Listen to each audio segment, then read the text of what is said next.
Welcome, everyone, to another episode of the Hall of Fame Show. And I'm Kirk Buchner, along with my co host, Evan Nolan. Collectively, we run NotInHallOfFame.com, the Fictitious Athlete Hall of Fame, the Fictitious Rock and Roll Hall of Fame. And our baby is about to turn one, I guess. Yes, I'm not sure how that works. Is it I three don't or is it know. one or is it just being born? I'm confused. Well, I mean, it was because maybe it is being born. I don't know. Someone will have to explain to me Hall of Fame gestation periods. That's not my strength. I just talk about it all day. But now when we're making it more anthropomorphic, did I say that right? I usually don't. I believe, sure. Sure. There you go. Uh, it's this week we are announcing on a live show this Wednesday who is going to be comprising that first class of the United States Athletics Hall of Fame. We're really excited about that. We're happy about the results. We think all of you have done a fantastic job. Remember, this is all done, voted by all of you. So by the people, for the people. And while there are a few mild surprises, I think for Evan and I don't think that we really saw anything that made us go, "What the hell?" There's only one name and it's in the contributor section. There's You only mentioned one, earlier. yeah, only one Yeah. person. No, I didn't. There's only one person in the contributor section who actually finished number 2 overall, which Mhm. shocked me. Not that I didn't expect him to get in at some point. I'm just Mhm. shocked that A, he got in the first class, and B, finished second overall.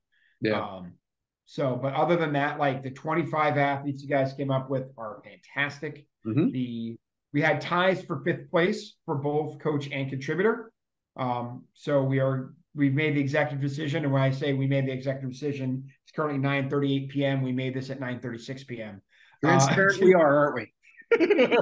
We had a pre-show meeting, guys. Oh yeah.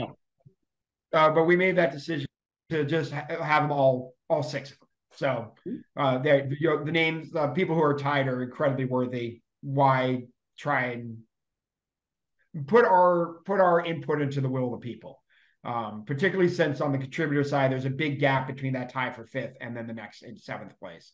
Mhm. It was much closer on the coaches side. On the contributor side, it was a pretty significant gap. Yeah. So we're going to end up with 25 athletes, 6 coaches, and 6 contributors, as opposed to the 25, 5, and 5 we'd originally planned. But Right. hey, there's nobody. The ones who tied for 5th are all worthy. It's not even. Mhm. I mean, we had 130 coaches. We're only taking the top 6. That's still pretty good. Yeah. Actually, one of them was we'll be talking about later, who unfortunately passed away.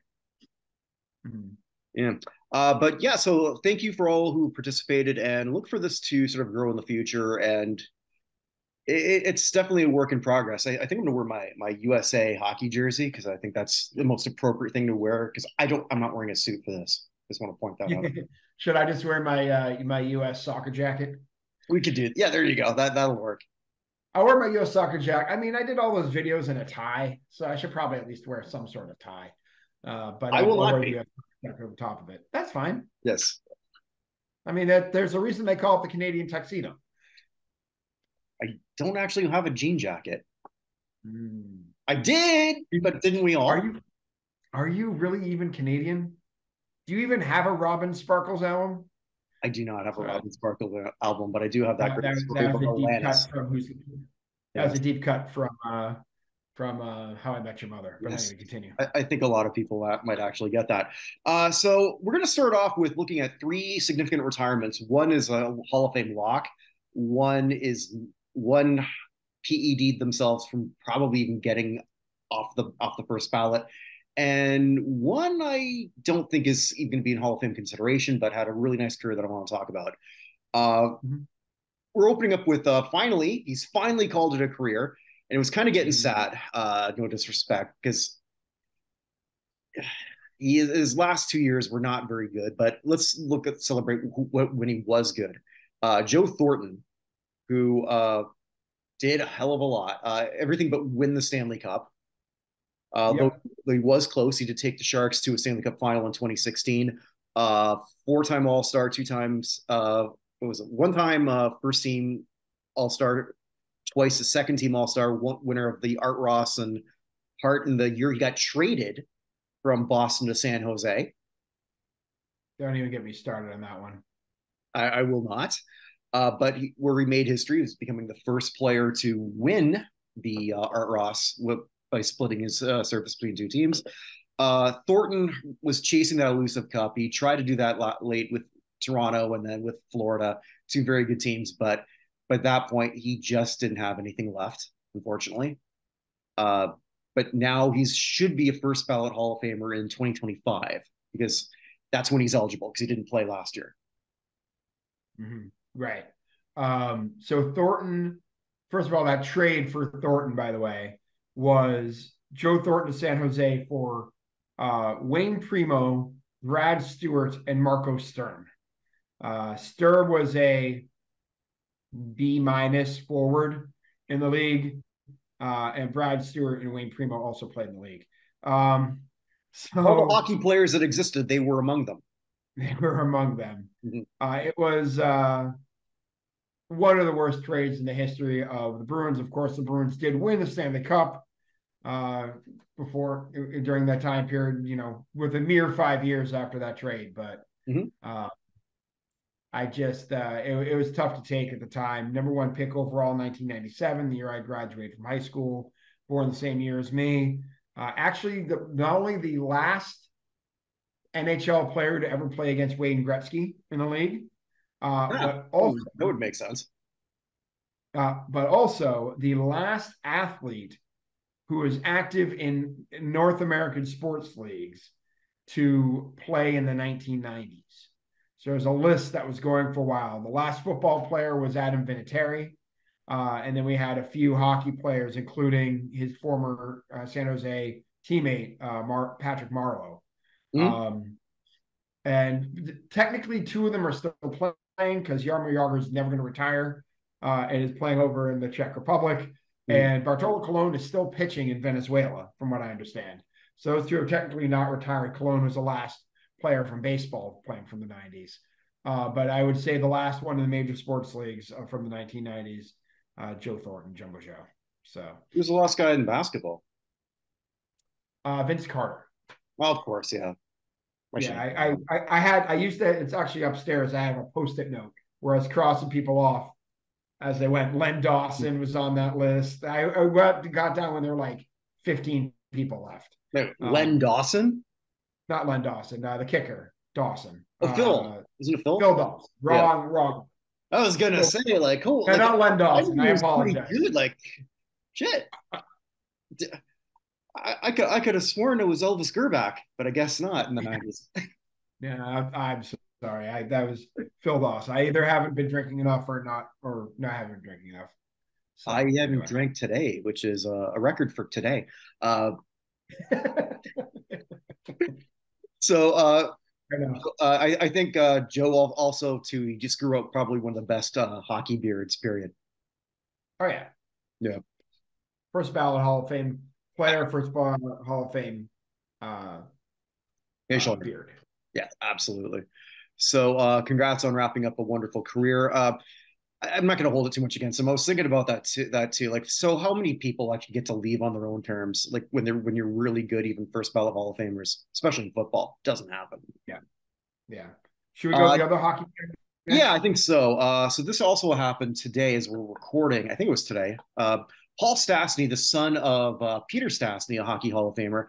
I didn't realize that Paul had already is over 800 career points, which is pretty good. He never really got going in terms of being like a main scorer, though, after year 4. He had 3 70-point seasons, and they were in what I think year 1, 2, and 4. So he never seemed to sort of like reach that next level. Obviously, he's not going to be considered for the Hockey Hall of Fame, but pretty good career. Maybe the U.S. Hockey Hall of Fame, possibly. He was on the silver medal team. I'd say it's probably. I mean, the U.S. hockey, 822 points is pretty high up on the U.S. list. Yeah, so I think that's a possibility. I don't think that the Avs, Colorado Avalanche, I don't believe has a Hall of Fame yet. I don't know even if they would create one where he would sort of like, because each Hall of Fame seems to have different parameters for that. For example, like Baltimore and Boston and baseball, they're not that hard, relatively speaking, to get into. Great. Yeah, Whereas others, you played baseball for the Red Sox for 3 or more seasons. You're probably getting in. yeah, yeah. So like but that is something that I thought was certainly worth acknowledging. Really makes me feel old when I watched his dad play a lot when I was a kid because he was North. Mm-hmm. Sorry, that was my favorite team. And Mm-hmm. holy crap! Now his son, after a long career, is retired. I mean, I think the last time I felt this way was Howie Long's kid when he retired. I was gonna say Prince Fielder was one. That's another one, yeah. Well, especially watching a lot of Jays games too. So, Mm-hmm. or when all of my hockey cards are now grizzled coaches and dead and or dead. Yeah, that was the thing. I know we haven't gotten there yet, but after the Rangers won the World Series yesterday, Mm-hmm. one of the first people they interviewed was Mike Maddox, who's a pitching coach for the Rangers on the field. It's Mike Oh, Maddox's okay. his first World Series at the age of 62. And it's just like, oh my God, Mike Maddox is 62. I remember watching him pitch. I mean, not as famous clearly as his brother, but I Yeah. remember watching him pitch like his entire career. Mm-hmm. And he's in his 60s now. It's crazy. But anyway. Yeah. Well, sticking with baseball, that was where actually another former Texas Ranger he announced his retirement today. Nelson Cruz, 464 Mm-hmm. home runs, over 1,300 RBI, six-time All-Star. So that's a pretty good resume, but it ain't happening because he was No. suspended for PEDs. Yeah. He's going to be lucky to get off the ballot. One, he's very, very lucky if that happens. Yeah. I mean, plus Cabrera is on this ballot with him. That's Like, also true. And Cruz, I'm not gonna say that he was juicing after he got caught, but usually players aren't this good. It's from the late 30s. mhm.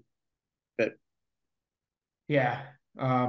But yeah, all MLB first team in 2019 mhm. as a what year was he born?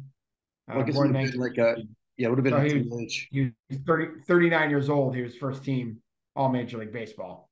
Yeah, Second team as a 40-year-old. That is a little dubious. it's, Um, granted. I mean, I'm not saying for sure he did, but uh, I I don't know. I'm generally hesitant when somebody finally really makes something of themselves in baseball at 28. Think about that. So 464 career home runs.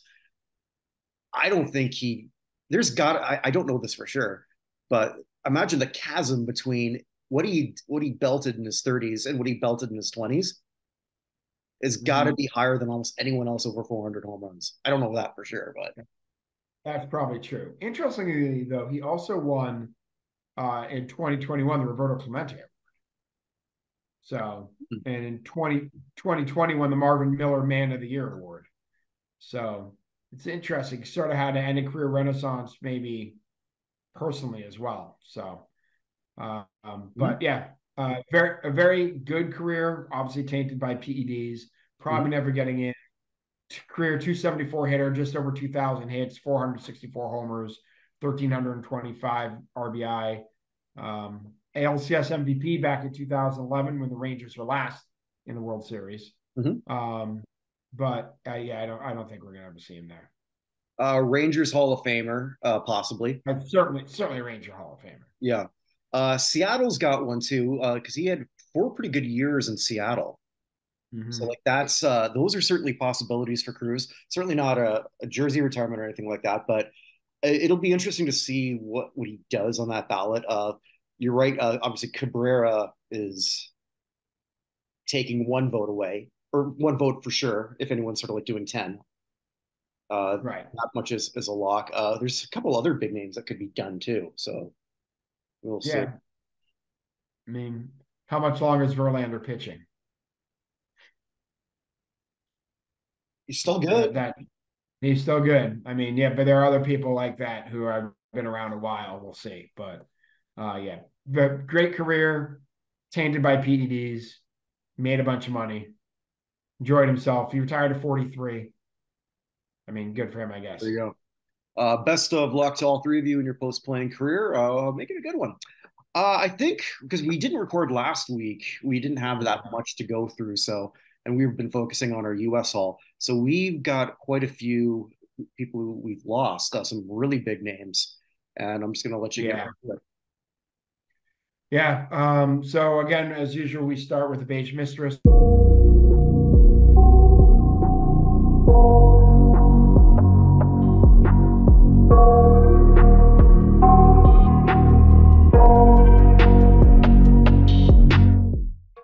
Killing off our Hungarian athlete friends. For those of you guys who are new or come in from our hall here, we noticed this back in, I don't know, 2019. It was even Started pre-COVID. doing it. Yeah. Yeah, when I was doing all this stuff, like, hey, there are a lot of Hungarians who are dying very strangely. Mhm. And so rather than that just being Father Time, we decided it was a world's lowest key serial killer. And this week claimed Ilona Karakis, an international table tennis player from Hungary. She died at the age of 97. You say that's old age. I say it's It's the nefarious beige beyond. mistress. Yeah. Um, so runner up in the European Championship for table tennis in 1954. So there you Mm. go. And also passed away Karoli Hausler, a Hungarian water polo player from the 1980 Summer Olympics. So he was 71. They won a bronze in that competition. I would say because the US wasn't there, but the US in water polo aren't necessarily always the greatest. So what can I say? But yeah, so he passed away at the age of 71. Moving on to, I tend to do celebrities next. We had some real big ones this last week. Let me start with some of the smaller ones. This is maybe just personally for me. I've watched every single episode of Murder, She Wrote there ever was, many of them multiple times. It was like a family tradition in my house. And the main writer of Murder, She Wrote, Peter S. Fisher, passed away at the age of 88. So that's basically everybody who had anything major to do with the show now has basically passed away. He was the So writer, you said? he was the main writer, yeah, Peter S. Fisher. Mm. So he also wrote a whole bunch of Columbo and Kojak episodes, as well as Beretta. So he just wrote TV mysteries. Okay. Um, Also passing away, Richard Roundtree, Yeah. Shaft, passed away at the age of 81. Um, I mean, I'll let you go. Do you have anything to say about that? I just like Shaft a lot. That sounded really wrong. But Shaft the movie, let's just be very actually, I'm going to be getting to someone who does like Shaft a lot later in my elevator down. Okay, that's a different type of Shaft. Um, Oh yes. Shut your mouth. Let's talk Thank about you. that. I was setting it up for you. Yeah. But yeah, I mean, he was kind of the coolest dude from the 70s. I don't know. I don't know. I don't know. You're older than I was, so my Superfly was a much better film. okay, fine. Shaft Goes to So Africa actually is pretty cool. But anyway, but yeah, Richard Roundtree had a very long career. Always was working. Always a working actor. Did very well. always were, and was a on an episode of Murder She Wrote. So there you go. Hmm. But he passed away at the age of 81. Another Richard, larger than life Richard, passed away. Richard Mall, Bull from Well, Night Court. Shannon. Yeah, yeah. Shannon passed away at the age of 80. That main Night Court cast has been decimated over the last few years. I think we got John Larroquette and Marshall Warfield. the female bailiff. I can't think of her name. Marshall Warfield. Marsha Warfield. I think everyone else is gone now. Yeah, Marky Post died too, didn't she? Marky Post died earlier this year. Uh, huh. I think we're just down to the two of them. Richard Mole, of course, 80 years old, super duper tall, super duper funny. Also, for people who watch a lot of television, very well known as the voice of oh my god, it just went out of my head from the Batman. One of the voices in Batman. Why can't I think of it? I don't know. I've never watched that. He was Two Face, Harvey Dent. in Huh? Batman the Animated Series. For any of you guys who ever watched Mhm. that, he's part of that core group. Most of those guys have passed away now too. But the core group now from Batman the Animated Series, and then the new Batman Adventures and all that other stuff. It's him, Mark Hamill, of course, playing the Joker. But yeah, it was just kind of like hilariously funny man. Yeah, no, absolutely. But yeah, he passed away at the age of 80. And then, of course, the big one for people of a certain age, Matthew Perry Hmm. passed away at the age of 54. Yeah, I know that you didn't watch Friends. A lot of people. Yeah, Wait, I just don't think Friends is that good a TV show, and I know a lot of which people is disagree. fine, but uh, I think you just even for our purposes. Well, one thing I remember, obviously you wouldn't because you didn't watch that, but I remember in like season one, and I just had a flashback to that because apparently in the whole 9 yards, Yeah. he worked out so that he can be wearing a shirt in a scene with Bruce Willis where he's got the Senators logo on. Okay. Yeah, Doesn't mean anything. well, the Ottawa Senators. Oh, Ottawa Senators. Okay. Yeah, yeah. So like, so we did that, and then I remember one scene in the first season of Friends where, I mean, like they're showing his character in the cubicle, and he's got a Blue Jays hat there, just sitting there. Which again, some guy grew up in New York, as his character did. There's not really a whole lot of reason that you'd be a Jays fan. I don't think there's a whole lot of homegrown Jays fans in New York City, but he probably just sort of like said, "Hey, can I put this there?" And they said, "Yeah, for sure. Yeah, go ahead." So, a great sports fan. He did say that hopefully that he wouldn't just be remembered for Friends. Sorry, that's your main role. But I mean, like he turned his life around. I mean, I think when a lot of people heard that he drowned, I know my first thought was, oh fuck, did he relapse? That wasn't the case. Are we sure of that? From what the toxicology report is, yes, I believe I Okay. read that. So like from what I say, he had a cardiac arrest, and then just while he was in a spa, and I guess he just. Yeah. I get it. I mean, my wife was one who told me, she's like, Matt for Paradise. Like, oh wow. She's like, yeah, I wasn't surprised. And you get to the point where you just use, if you even having gone through recovery, the damage done to your body by addiction, where geez, even sometimes simple things, your body just becomes so weak. I had the Mhm. captain of my high school soccer team was a heavy drug user, and then stopped and got clean, but then came down with pneumonia and Yeah. died of a heart attack at the age of 32, just because his heart couldn't handle Mhm. after years of abuse. And So you could see it through like if even if you just watch what I know you didn't, but I think most people would agree with what I'm saying here. You look at him in season one, and I think it was either 9 or 11 seasons. I think nine. Uh, Nobody aged close to how badly he or quickly he aged compared to the rest of the mhm, cast. And right. he was doing a lot of shit, and it was it did unfortunately likely catch up to him. Saying that he's also still the guy who beat up Justin Trudeau when they were kids.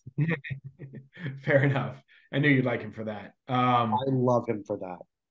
But yeah, I mean, it says here that he admitted to taking 55 Vicodins a day at one point, Yeah, which is a lot.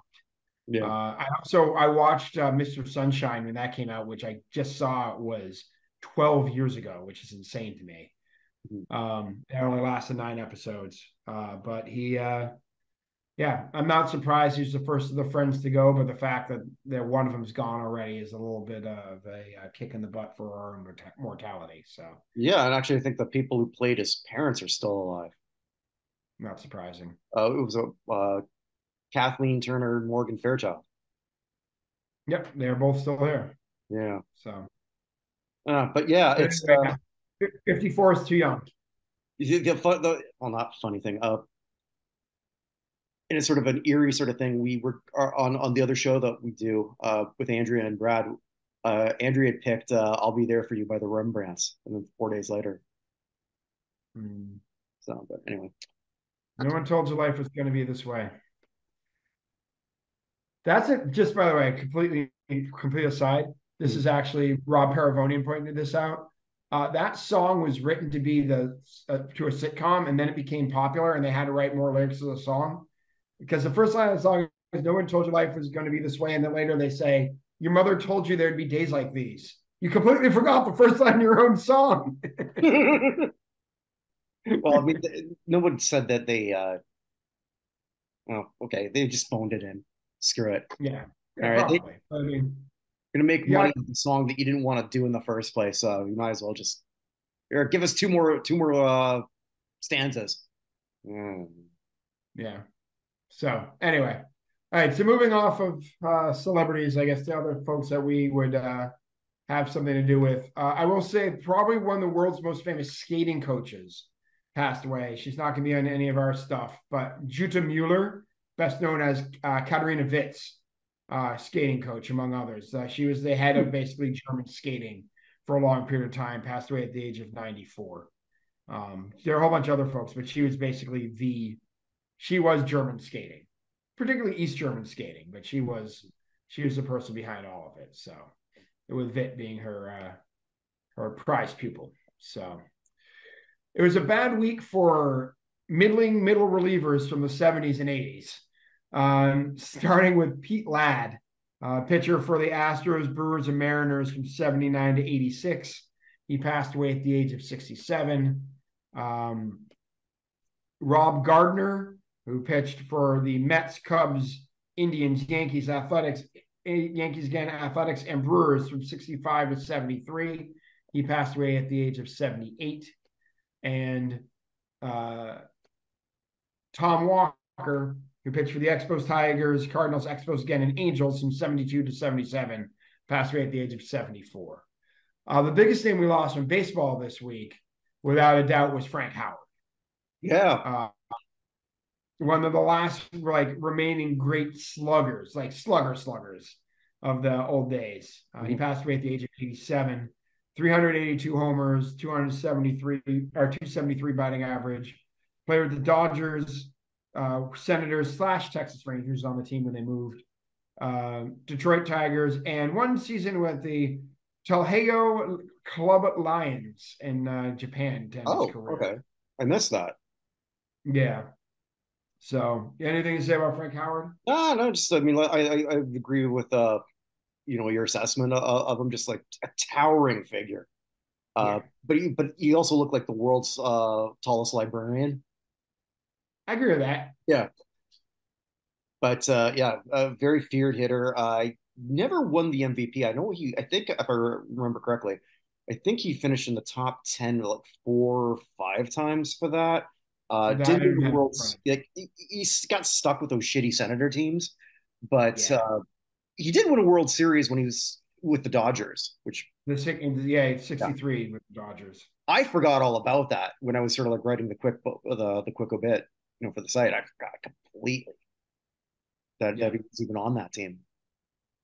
But 1960 Rookie of the Year, Mhm. two-time AL home run leader, AL RBI leader once, member of the Washington Nationals Ring of Honor, four-time All-Star from 68 to 71 straight through. Never going to make the Hall of Fame, but a very, very good player Very for good a player. significant. Very, very good player. I mean, home runs are always sexy, and so like he was. If chances are, if you were going to see a game in Washington, you were hoping you're going to see Frank hit one out. Yeah.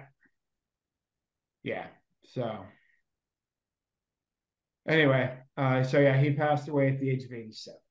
Mm-hmm. From the world of hockey, we have one expected and one terrible one we have to talk about. Actually, the first one I'm going to talk about, longtime Bruin and resident of my hometown, Ed Sanford, passed away at the age of 95. He played for the Bruins, Blackhawks, and Red Wings from 46 to 56. Died at the age of 95 in Winchester, Massachusetts. But scored 251 points over those seasons. Best known, like I said, with his work with the Bruins. And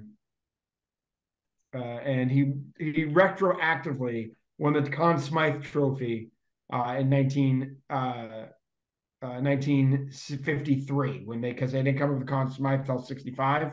Mhm. So the Hockey News retroactively gave the Conn Smythe back in the day, and he was given the 53 Conn Smythe. So Hmm. I didn't know that about Conn Smythe. yeah, he actually is also the guy who took over for Milt Schmidt as captain of the Bruins when Schmidt left. Yeah, Um, I think I've got him as one of the top 50 Bruins of all time. yeah, In the lower agreed. tier, but yeah, still Yeah, top 50 original six. You're pretty good. that's a pretty good job. But yeah, and probably one of the. I mean, we have some pretty famous people still living in my town. Cam Neely still lives there, for example. Mhm. But Sanford is well up there. The other one who passed away is been in subject of international debate. Oof. Uh, Yeah. Adam Johnson passed away, played 13 games with the Penguins in between 2018-19 and 2019-2020. I was playing in Europe when he was in a collision and the player for the other team's skate came up in a very odd I've manner. never I'm seen anything still like not this. sure whether it was like if you look at it from one angle, it seems accidental but weird. Looking from another angle, it seems like there was a little more malice intended. I can't tell Um, because it's not the best footage that we can see. It's from the English no, League, which I mean, it's not.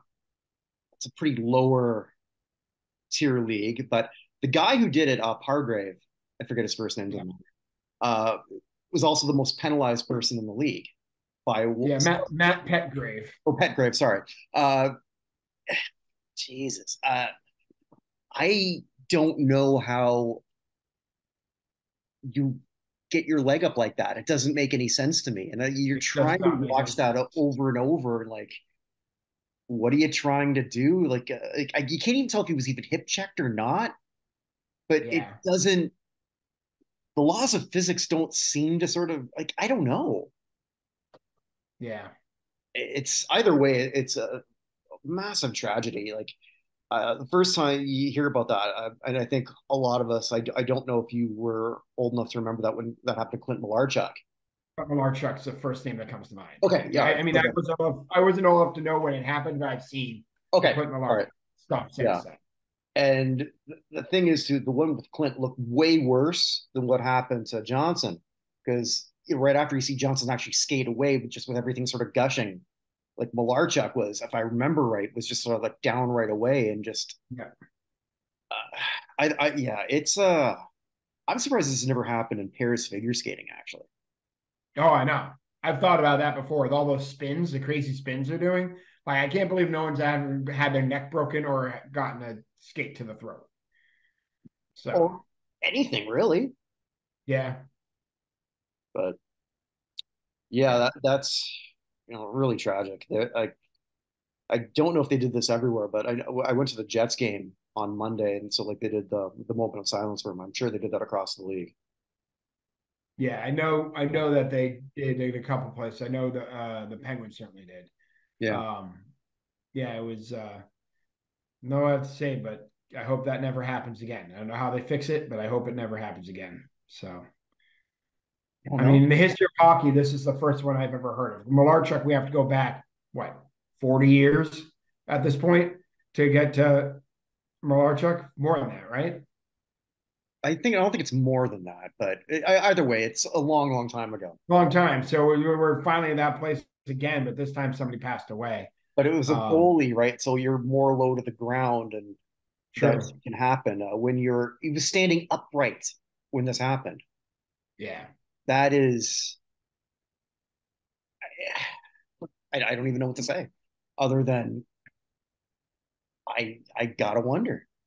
I Yeah. honestly You do. do, and pretty much everyone sort of like has a not everyone, but I mean I'm seeing a lot of similar opinions. Like from a lot more seasoned, like from I was talking to some people who played a lot more hockey, right? And they're I don't know. It's just move on. That's tragic. The whole thing stinks. Yeah. So moving off of that sport, let's go to golf. Mhm. Um, Golf Hall of Famer Betsy Rawls passed away at the age of 95. She won 8 LPGA major championships, twice won the Western Open, twice won the Women's PGA, and 4 times the U.S. Women's Open. Finished second in the title holders championship on 3 separate occasions without winning it. So as close as you can get to a career Grand Slam, pretty much without hitting it. Led the LPGA in money in 52 and 59. Won the Vare Trophy, which I found out through all of my videos is the lowest scoring average for women's golf. In 59, the Patty Berger Award in 80, Bob Jones Award in 96, and the Commissioner's Award for the 50th anniversary of the PGA in 2000. But one of the greats of women's golf, particularly the early years of women's golf. I expect we will see her as a nominee probably in our hall coming up in the next. I don't know. There's just so many great people. We're probably talking 5, 6, 7 years before we clear out enough of the top folks. But just, an incredible person. Also, by the way, got a degree in physics from the University of Austin, Texas at Austin, before she became a player. So, but yeah, so passed away at the age of 95. From football, lost a couple folks. Sam Ball, a member of the Baltimore Colts, winning Super Bowl championship in Super Bowl V. He passed away at the age of 79. And also passing away, Ray Brown. This might be a name you remember a little bit more. Safety, played for the Falcons and Saints. But not too I don't remember him that much. Yeah, so 71 through 80. Mm-hmm. 38 career interceptions, 2 career touchdowns. But yeah, he passed away at the age of 74.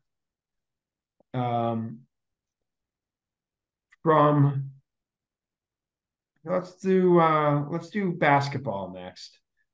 We have 3 in well, actually, we'll say basketball. We'll do music next. Bill Rice, country music singer, had 6 singles between 71 and 78, including the top 40 hit "Traveling Minstrel Man." I don't know that one very much, but he wrote songs for Johnny Paycheck, Reba McEntire, Lynn Anderson, Charlie Pride, Jerry Lee Lewis, among others. Got nominated for 2 Grammy Awards. He passed away at the age of 84. Also from country music, Mervyn Shiner passed away at the age of 102. Wow. Best known for his honky tonk style, and he had the #1 hit in 1949. And I feel like, do you remember the old the Whose Line Is It Anyway, where they're trying to sell the CDs with the music on whatever it is? Oh, I mean, like those old yeah, these are all songs of the trucker or whatever, and they're trying to sell it. This just seems like one of the ones they would have made up. Name of the song was "Why Don't You Haul Off and Love Me?" Went to #1 in 1949. He passed away at the age of 102. So I love that. I gotta find that song. Yeah. Also passing away, guitar player Angelo Bruscini, best known as he played with the Numbers, the Rim Shots, the Blue Airplanes, but best known as a member of Massive Attack. Played with them from 97 through 2004-ish. But he passed away at the age of 62 from lung cancer. Also, Steve Riley, the drummer for Keel, Wasp, and the LA Guns, passed away at the age of 67. LA Guns. I'm surprised any of them were even alive. Yeah, well, he was a later addition. So he started with the LA Guns in 88. But he was playing through them through this year. They have a new album coming out in 2024 that he's the drummer on. But yeah, he passed away, like I said, at the age of 67. I wonder how many members of Wasp are left too. He was on with them for 3 albums in 85, 86, and 87. So, and then I think the most interesting one who passed away from this, Aaron Spears, passed away, drummer, passed away at 47. Another one of those session guys, played with Ariana Grande, Justin Bieber, Lady Gaga, Usher, Britney Spears, Miley Cyrus, a whole bunch of people like that. Turned 47 last week, and passed away. I don't see from what. But yeah, there are a lot of like Ariana Grande, Justin Bieber, Britney Spears. All of them had huge, huge things to say about him. So, but and Travis Barker too. He Barker did a whole bunch of stuff together as well, but he passed away at only the age of 47. Mm-mm. All right, everyone else I have is from basketball. We got four of them. I would say the least well known of them probably was Tasha Butts, the WNBA player who played with the Minnesota Lynx from 2004 to 2006. Was a member of those incredible Pat Summit teams. She played there from 2000 2004. Coached George, was most recently coach of Georgetown, but she had complications from breast cancer. She was diagnosed in November of 2021, passed away in 2023 at the age of only 41. So, also passing away, it's a name you might remember, Bingo Smith. I do. If I remember Uh, right, wasn't he with the Cavs? yeah, his number's retired by the Cavs, Yeah. number 7. Third team All American in 1969, the Missouri Valley Conference Player of the Year at Tulsa in 1969. His number is actually retired by Tulsa. He was number 32. Had over 10,000 points in the league, averaged 12.6 points a game, 4.2 rebounds, 2 assists. But played with the San Diego Rockets and the ABA, and then the Cleveland Cavaliers, and finally the San Diego Clippers. Everyone forgets that they were there. But yeah, so he is probably best known for his rainbow jumper. Think the prototype of how Dirk Nowitzki shot. But he passed away at the age of 77. Played 865 games over 11 seasons. So it's the one thing it did say here is that his jump shots were often taken from outside of the current 3-point range, but only count as 2 points because they didn't have Yeah. the three. It's hard to watch old basketball games. Like it's so weird without that arc. But It is, but with that arc, you probably have like another, you go for 12.6 points a game to like 15 points a game, probably. Yeah, but so Bingo Smith was 77. It doesn't say what he passed up, but he did live to see 2 great grandchildren. So awesome. Okay, good for him. Also passed away today. Pretty big name, Walter Davis, passed away. The age of 69.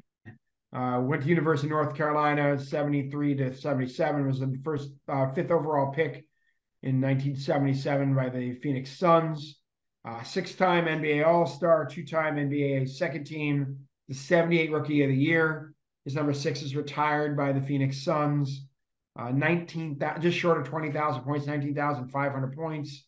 Average 18.9 points a game. A member of the 76 gold medal winning team in Montreal. Also the uncle of Hubert Davis, who went to North Carolina and played in the NBA for a while. He does this on another team, possibly, because Phoenix wasn't that well received back then. Well, Phoenix when Davis was there. So considered by a lot of basketball Hall of Fame snub. Ranked 13 on my last list. Yep. So pretty yeah, a very, very good player. I know if he's ever going to get in. So he played 77 to 88 with the Suns, 88 to 91 with the Nuggets. 91 was the Trailblazers, then went back to the Nuggets, finishing up in the 92 season. So, but yeah, he passed away at the age of 69. I don't see from what. I couldn't find that today either. It didn't say. He just passed away. Yeah. So, and he's in the team ring of honor there in Phoenix. As he should. Of course, the biggest name who passed away this week, and one of the most polarizing figures, even in death, in the history of sports of my lifetime. Yeah. Bob Knight passed away at the age of 83. Yeah, polarizing. That's putting it mildly. So, like, I remember you knew more about his controversies than anything he accomplished on the court, which Mhm. was a hell of a lot. Three titles.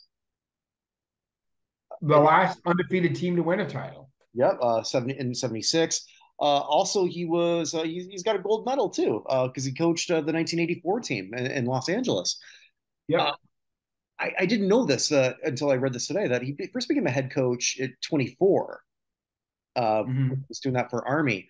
But yeah, Indiana, he pretty much was Indiana basketball for a long time. And I think uh, from what I read, he never really had, I think, other than Isaiah Thompson, he never had a superstar playing for him at Indiana. It I was, mean, the second person you think of is Kurt Benson, probably. yeah, I didn't even think of him. So, Indiana, so like Well, for no, I'm just saying that he's being honored at the Indiana Sports Hall of Fame coming up just there you this go. year. Yeah, which we might be going to. So there you go. You know, go on there. Yeah. So it's I mean, he said some awful things, like the worst of which was, I mean, he tried to use it as a metaphor, but you probably already know that.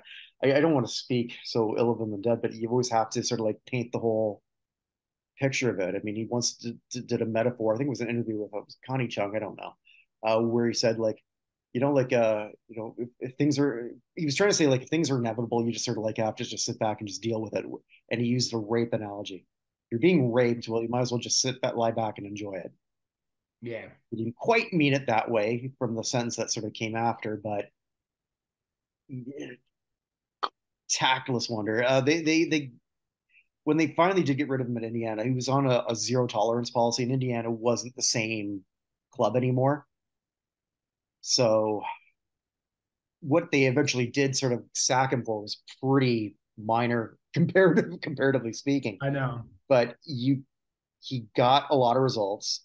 He was one hell of a coach and did so with maybe not the best talent out there. He just this was his philosophy, and it worked until it didn't. You know, when I think when it became more of a night obviously would not work in this era. I'm amazed he still was able to just sort of do that in the 2000s at Texas Tech, but Mhm. multi-time coach of the year. I don't know how many Big Ten titles, and that's one hell of a hard conference to win in basketball. Uh, 11. 11. Okay.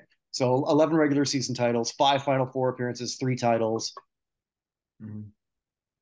You gotta give him his due. But yeah, there was a lot of very mixed. I mean, still the first thing most people think of him is throw in the chair, Mhm. right? Yep. Or I mean, you thought the Connie Chung interview, choking a player, Yep. the game face. What's the game face? Bringing a That whip, one. What? bringing a whip to practice. Or bring a whip to practice. Also the one when my time on earth is when my life is over, my time on earth is past. I hope they bury me upside down so my critics can kiss my ass. Like that's that's Bobby Knight. He was a incredible coach and meant by most accounts a crap human being. Yeah, you think I got no filter? He had no filter. Yeah, no, zero. But yeah, no, and that's fair. He and will be again a nominee for the coaches section and should be. Yeah, spoiler alert, he was not one of the coaches. He Not was one of the, yeah, I guess I sort of wrecked that one, but oh well. That's all right. That's right, guys. There's only 129 more to choose from. Wow, wow. So yeah, Where did he finish our list? Hold on. I don't have that in front of me, so I'll let you. I do have it in front of Okay, me. You finished tied for 27th. not bad. Who is he So talking a few people. about? It's a fairly common one. John Chaney, Chuck Daly, Tom Flores, Joe Gibbs, and John McGraw. No. Okay. So he gave a bunch of people who didn't make it, but all of them very good. Hmm. So Yeah, so there's a lot of complex emotions in the Hoosier state right now, I'm sure. Yeah, very much so. All right. So I guess with that, then we go to elevator up, elevator down, where I look at the last week or last 2 weeks in this case, and who made a better Hall of Fame case and who didn't. Elevator up, elevator down. Uh, Whenever you have a championship, this usually is very simple. So the Texas Rangers, congratulations to them winning their first World Series. Two people sort of stand out. I'll give an honorable mention to Adolis Garcia and another honorable mention to Kyle Schwarber, not Kyle Schwarber, uh, Bryce, Bryce Harper, who was fantastic in the playoffs. And I take back a few things I said about him. But Corey Seager was named the World Series MVP for the second time. The other three people who have done that are all Hall of Famers. I'm blanking on who they are. I just remember one Sandy Koufax. Sandy Koufax, Reggie Jackson, and Yeah, I saw this today. I can't remember who the other one is. I'll get it. Keep talking. I'll get yeah, the other one. but yeah, but they were all Hall of Famers. The other one too is Bruce Bob Gibson. I should remember Bob Gibson. Okay, great, Bob Gibson. The other one is And go ahead.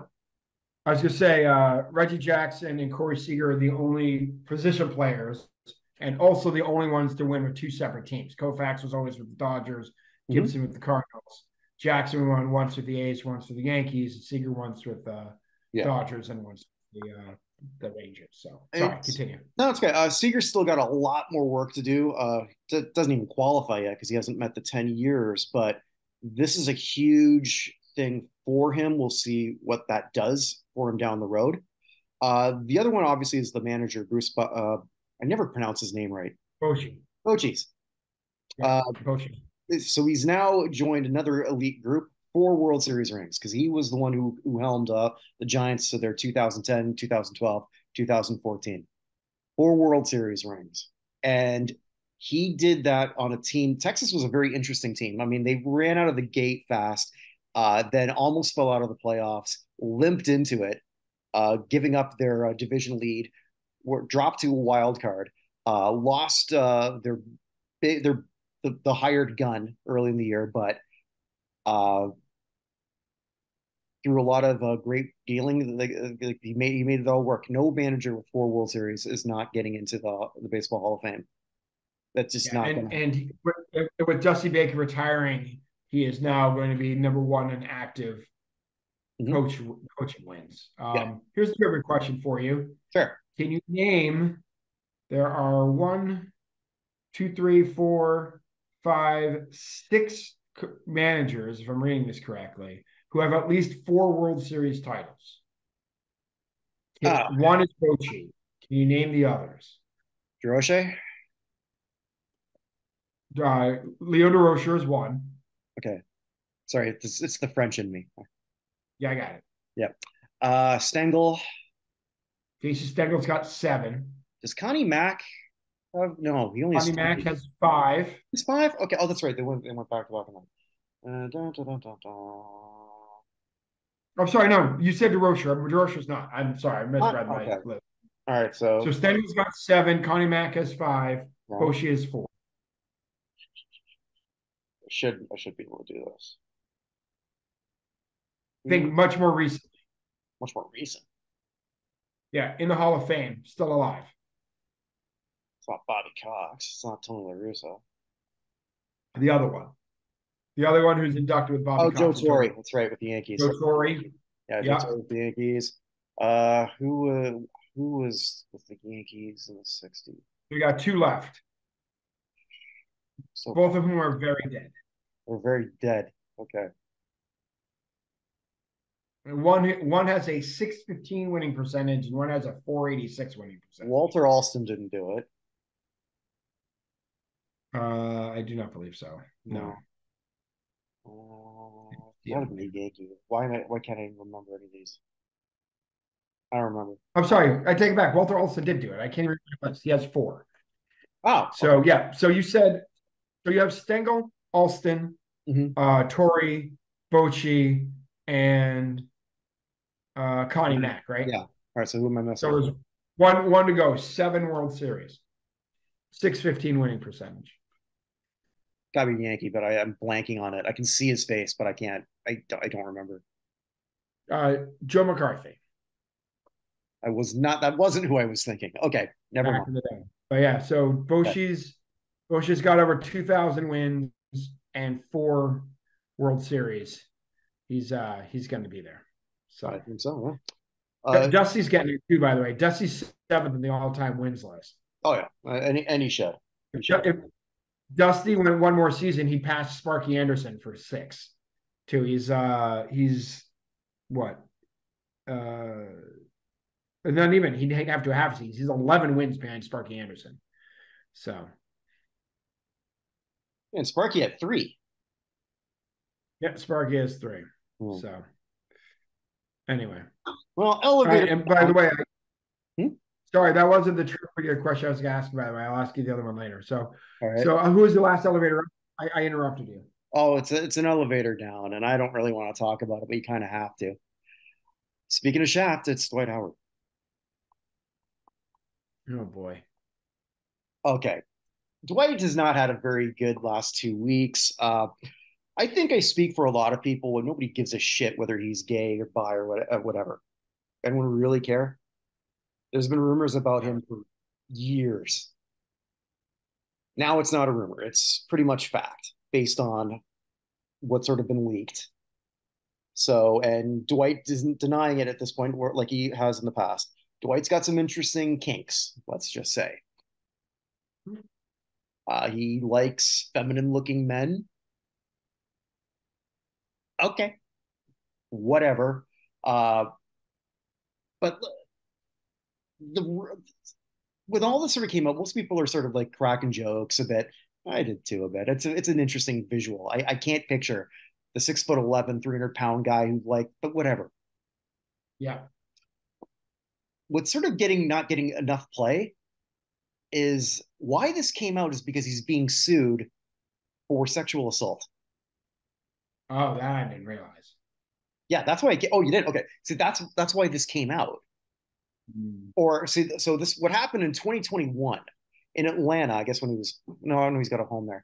So I don't know how this came out. Oh, I guess I do. Radar Online uh, published, I guess something that sort of came out in depositions where Dwight solicited somebody on Instagram. Now, this isn't the first time that sort of this stuff's been happening. Should be mentioned in 2018. Somebody also accused him of this, or not necessarily of sexual assault, but I mean, just exposed that they had a relationship. And, but he was being, that person who did that was being harassed by Dwight's people and threatened. Now, anyway, fast forward to 2021. So Dwight solicits this one person. When that person gets to his house, he's got he introduces another person there who was another man dressed as a woman. According to, well, not according, I mean, according to the whole deposition, again, with everything. And Dwight's defense is, why do you all care what's going on in my bedroom? Why do you care? Which is, I don't know, there's a lot of Kevin Spacey vibes coming out of this, but whatever. This person, then Dwight said, okay, look, well, we're going to do a threesome. And the person that who he brought over to his house said, yeah, I don't think so. According to now everything up to this point is not up for debate based on what we've seen on the deposition from everything. What might be up for debate is whether Dwight forced him to give moral. Okay. So here you have Dwight Howard, somebody who was snubbed for the 75th anniversary team. Agreed. I don't know how. When it's all said and done, Anthony Davis might be the better player, but Anthony Davis should not have been there over Dwight Howard. Agreed. So you have somebody who's not necessarily well liked by his peers. Also, what was making the rounds too was another incident of who was he playing for? Playing for Houston. He was, I guess, a scratch or he was injured that game. So he comes up after an interview, then just grabs his teammate's junk as he's sitting down. which who does that? Charles Haley. Okay, well, who else does that? I should have worded it differently. But it was a weird thing. And then it's like Kwame Brown, who's now my favorite, not my favorite, but he's up there. I just hey, listen, Kwame's got a show. And Kwame don't care. I mean, he calls it Kwame Brown's bust life. Okay. So I mean, if he's not sort of, he's just sort of breaking down. Like it's kind of weird that because the guy he did it to, I forget his name. It doesn't matter. It was like I don't even think he still plays anymore. Just didn't even react. It's like, oh, it's just Dwight being Dwight, which is weird in itself. But so we have a guy here who isn't necessarily well liked around the league, doesn't go, which he's not. Right. We don't know who the voters are. So you can assume that maybe there are a lot of former players and they probably don't like him either. The most beloved man in the last 20 years, what right or wrong, is Kobe. Kobe didn't like him. Now you can't even say, well, you can't even get sort of like the far left people to sort of like say, hey, look at this guy. He's a proud member of the LGBT community, which he's not because he doesn't even acknowledge it. And two, right, it's sexual assault. You can't get behind this guy. Yeah, well, I guess you can, but that's another story. Sorry, it was there. I got it. Yeah. Dwight Howard is in serious trouble for the Hall, and he's handling it this so badly. I don't know. Just right now, just Dwight, stay off social media because everything you're doing is dumb. And not helping. And not helping. And like this is just, it's weird to watch this play out. He will never play in the NBA again. And he still should be. He's still big enough. He's still in shape enough that he could be a decent player off the bench. But nobody wants him. The Grizzlies can probably use him about now. They did sign Bismack Biyombo, for God's sakes. Did they really? I missed that. Yeah. Well, because Steven Adams is out for the year. Yeah, yeah. Oh, well, yeah. The Memphis, my God. What a that's a sad thing. Silky Johnson comes to mind. So. Nice. So yeah, that's my elevator up, elevator down. It's just like Dwight. Jesus Christ, man. I mean, people will forgive your kinks. People will not forgive you being a sexual abuser. Nor should they. All right, here's the trivia question before we get in the last part that I had for you. Yeah, go ahead. Rangers have won the World Series. Okay. Who now alone has the longest existence of their franchise without winning a championship? In just baseball? In all sports, or the four major sports. All right, let's see. They have the sixth longest drought, but the longest for a team that's never won. Let's see. The Padres never won, but I figure there's got to be somebody older than the Padres. Padres are 55 years, so they're significantly behind. The Padres right now, they're tied with four other franchises at 55 years who have never won. Okay, the Hawks did win one, so that's not. Yep, 65 years for the Hawks. Yeah, but we're talking one that's in their entire existence. Correct. The Hawks have the fourth longest drought in professional sports right now. Entire existence. Well, the Angels won 2002, so it's not one. Yep. They're not even on the list there. Almost. I have all the franchises that got at least 40 years. Okay. Without winning. All right, let's see. Which includes the Orioles, Islanders, and 76ers, who all won in 83. Yeah. Let's see. So 60. Well, it can't be hockey because. Nope, it's not hockey. It's not. Yeah. All the original 6 teams won. All right. So basketball. Yep. They all won something in the 50s. Those teams. It can't be that. Longest drought in hockey is the Maple Leafs at 56 years. Right, but in terms of like a team that's never won anything. Yeah, yeah. I'm just saying they're longer. The longest Well, the hockey person. longest I think drought is the Guardians, but that's not the question. Correct. Well, no, they're tied for the longest with the Arizona Cardinals. Oh crap. Okay. Both Yeah. of them have gone 75 years without winning a Yeah. championship. Yeah. So long ago, the Arizona Cardinals were in Chicago when they Or, won. but this is like a team that would have been what, a franchise created in the 50s. Franchise in 61. 61. Yeah. Right. Let's see. Who was 61? Angels were 61. That's not it. Colt 45s with the Astros. That's not it.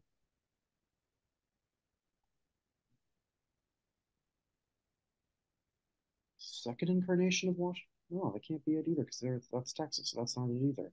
No, I'll give you. Here's another hint for them. All They right. have the They have the second longest drought in their division. I mean, it's another team in their division that has a longer drought than they do. It's not one of the teams we've mentioned. Only 5 teams with a longer drought: the Cardinals, the Guardians, the Hawks, the Sacramento Kings, who have won, but they're 72 years out. It can't be And the Clippers. Because when did they become a franchise? In the 70s. who? The Clippers. Clippers are 53 years. Okay. Mariners were 76, so that's not them. And everyone in the Mariners division has won during my lifetime. Yeah. No. Um, I don't know. I'm stumped. I shouldn't be, but I am. So the team in their division is the Detroit Lions, who have a longer drought than they did.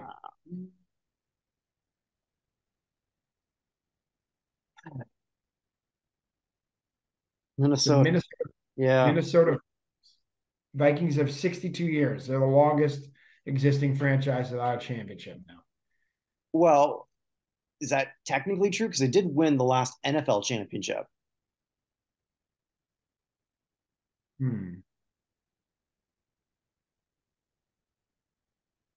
I guess that is technically true. So then the Atlanta Falcons are the longest without a championship. Because you can't count the Buffalo Bills either, two-time AFL champs. Yeah, because the Buffalo Bills are also on this list. Yeah. So it's the Vikings that won in 62 years, the Falcons technically at 57 years. Oh, there you go. I stumped the quizmaster. The Falcons and then the Chargers, but the Chargers also won an AFL championship. So okay. Anyway. Well, that didn't go as well as we thought, huh? No, never mind. You know what is going as well as we planned, though? No, it never does. I was trying to segue. You know what is going as well as we planned, though? Oh, well, I believe it's the United States Athletics Hall of Fame that we're really excited about. Yeah, so I'm going to skip my section again one more time. Although I do want to give mad props to Saarbrücken in Division III Germany, who beat Bayern Munich yesterday in the German version of the FA Cup. 2-1. A goal in the 96th minute by their 34-year-old midfielder. Absolute wonderful play, strike, and destroyed Bayern Munich. And the curse of Harry Kane lives on. Harry Kane has never won a trophy and is eliminated from another championship. He left England to join Bayern Munich.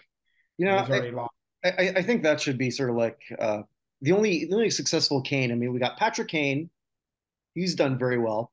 But every other Kane, except for, I don't even know, where's the wrestler Kane? Never mind. I was going to take a shot on the Vander Kane. Andy Kane's have done pretty well. Charlie Chaplin's Kane was cool. Kane from the Bible, not as good. Now, Lorenzo Kane won a championship with the Royals, right? Yes, he did. So I just think it's Harry.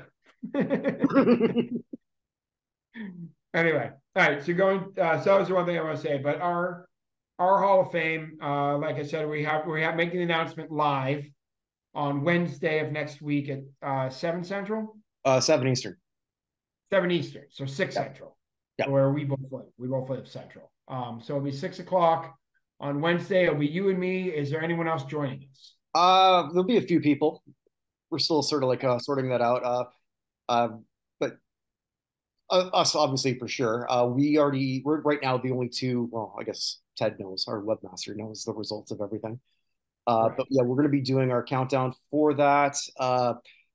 it's again, we this could not have happened with all of you. We think this is going to get bigger and bigger as we go, and a lot of this has been a learning experience for us both. Uh, Very much so. trying to make this work, and we don't have a problem sort of showing the warts as this goes on. Yep.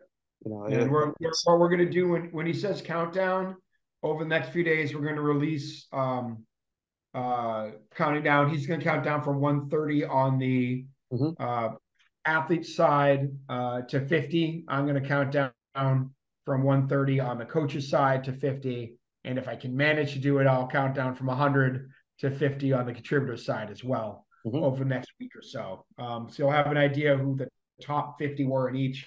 I know we gave a little bit more away on the coach's side with Bob Knight passing away. But I don't think anyone's particularly surprised that none of those folks were in the top 6 for coaches. No, it'll be sort of interesting. We're also like putting together another group to sort of come up with the new nominees. Ideally, what we want to see is maybe by mid-December, then the ballot comes back out again, and then we'll just do this for another year, and then annually honor Evan's dad on November 1st. There we go. Yeah, he would have been 95. So earlier. But yeah, so I do have a great job voting, though, honestly, guys. Like I said, there's only one person. There are 2 people I'm a little surprised to hear. One, I'm significantly surprised. Second one, I'm only mildly. But I'm not surprised. I'm not surprised that any of the athletes. Well, one, I'm pleasantly surprised. I'm not surprised that she is here, but I was worried she wasn't going to make it. But I have no quibble with the 6 coaches, and 4 of the 6 contributors I expected to be here. One I'm not surprised is here, and the other one I'm pretty surprised is here. So, but yeah, the other thing too, we're going to actually do 2 live shows in a row. The day before, we are doing the Not in Hall of Fame semifinalist show. So basically, the whole Not in Hall of Fame crew, we're going to get together and we're going to name our semifinalists. So look for that the day before, and then there's the cancel pool. I have 3 live shows this month. Yeah, there you go. It's gotta get your skincare regimen going. No, warts and all, buddy. Warts and all. Aqua Velva Man over there.